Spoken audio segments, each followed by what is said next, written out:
Have you ever wondered what makes luxury goods so irresistibly expensive? Some are born with a hefty price tag, while others reach stratospheric levels due to their sheer extravagance. Enter Louis Vuitton, the epitome of opulence. But here's the kicker. It may not always have been as expensive as you think. You know the saying, all big things come from small beginnings. Well, that's the epic tale I'm about to share. But before we dive in, do yourself a favor. Hit that like button, subscribe to our channel, and ring that notification bell for captivating content updates. Let's embark on an exhilarating journey into the remarkable life of Louis Vuitton, the teenage dreamer who defied all odds and transformed his humble beginnings into a global empire. Born in France in 1821, Louis Vuitton's story is nothing short of a thrilling adventure, beginning with a daring escape from the clutches of an emotionally abusive family. But the trials and tribulations that lay ahead would shape him into the visionary entrepreneur we know today. Louis Vuitton's early years in the tranquil French countryside were marked by simplicity and hardship. Born to Xavier and Corinne Vuitton, he came into a world of modest means. His father, Xavier, toiled tirelessly as both a miller and a farmer, striving to provide for his family with unwavering determination. Corinne, Louis's mother, contributed to the family's income by crafting hats, a skill she had honed over the years. Despite the challenges they faced, their spirits remained resilient and their dreams soared above their modest circumstances. However, fate had other plans in store for young Louis. Tragedy struck when he was a mere 10 years old. The sudden and heartbreaking loss of his mother, Corinne, left an indelible void in his heart. It was a loss that would shape his character and resilience in the years to come. With Corinne's passing, Louis found himself under the sole care of his father, Xavier, who faced the daunting task of raising his son alone. But Xavier's journey took an unexpected turn, as he remarried sooner than anyone could have anticipated. This union ushered in a new chapter in Louis's life, one fraught with challenges and discord. From the outset, the relationship between Louis and his stepmother was far from harmonious. The arrival of this new authority figure created a tumultuous period in his formative years, overshadowed by tension and strife. As he approached the age of 16, Louis's longing for a brighter future led him to make a bold and life-altering decision. Fueled by his desire to escape the hardships and turmoil of home, he embarked on an audacious 292-mile journey to Paris, the city of lights, in pursuit of a job that would offer respite from his troubled past. Louis Vuitton walked over 450 kilometers from Angers to Paris to start a new life. This journey was nothing short of an adventure.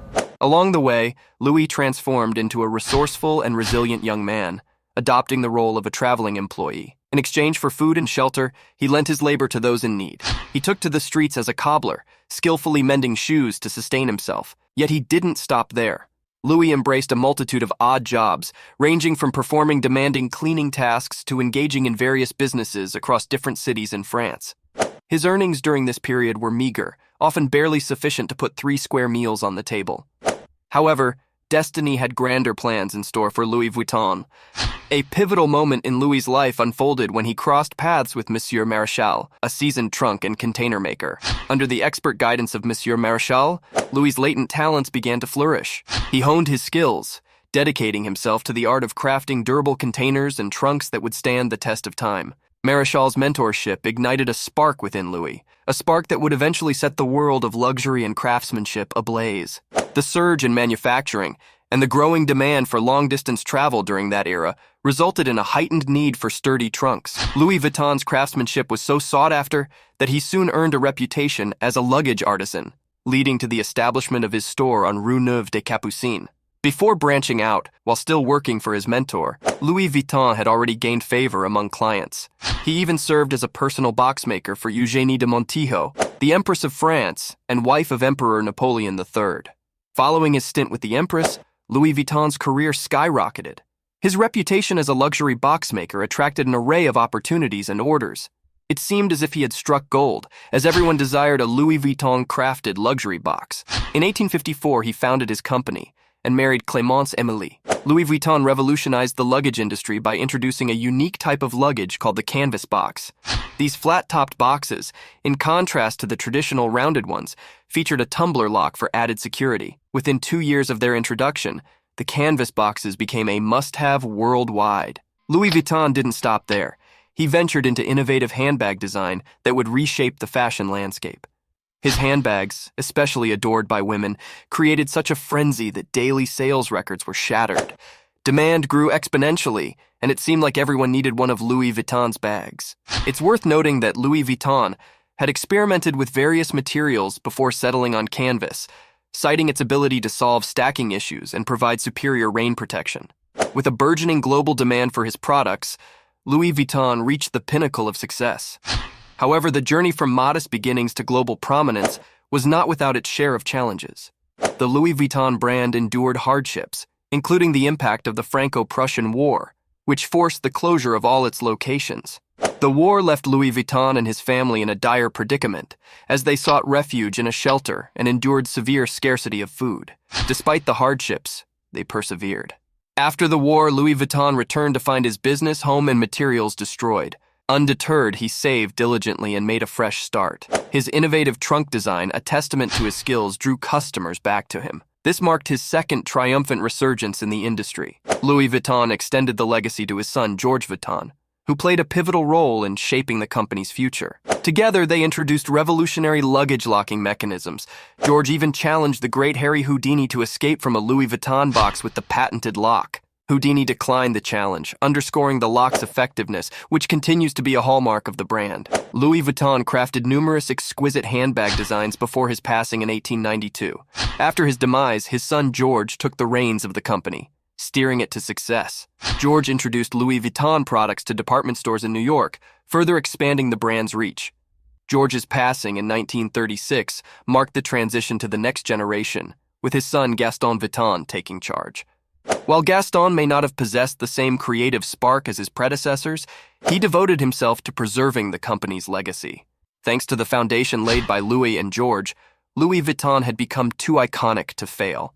Gaston faced the challenges of World War II when he assumed leadership. The war led to the closure of all Vuitton manufacturing and retail locations worldwide. However, rumors circulated that Gaston's affiliations with Germany's ruling party allowed the Louis Vuitton store in France to remain operational. The brand's journey through World War II, under Gaston Vuitton's leadership, saw resilience and determination.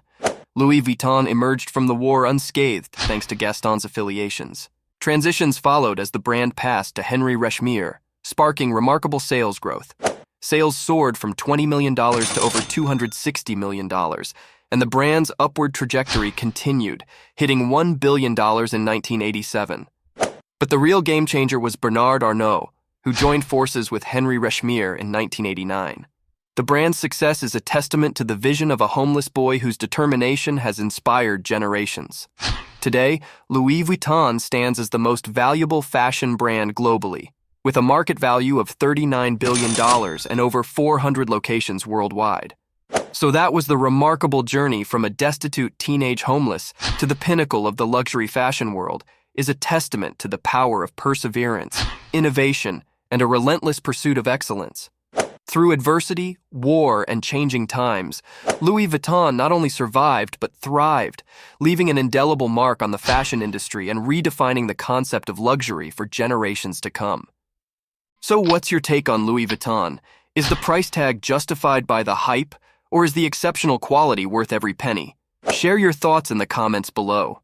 If you found this journey through Louis Vuitton's history as exhilarating as I did, give this video a thumbs up and subscribe for more inspiring stories and financial insights. Can't wait to see you in our next adventure.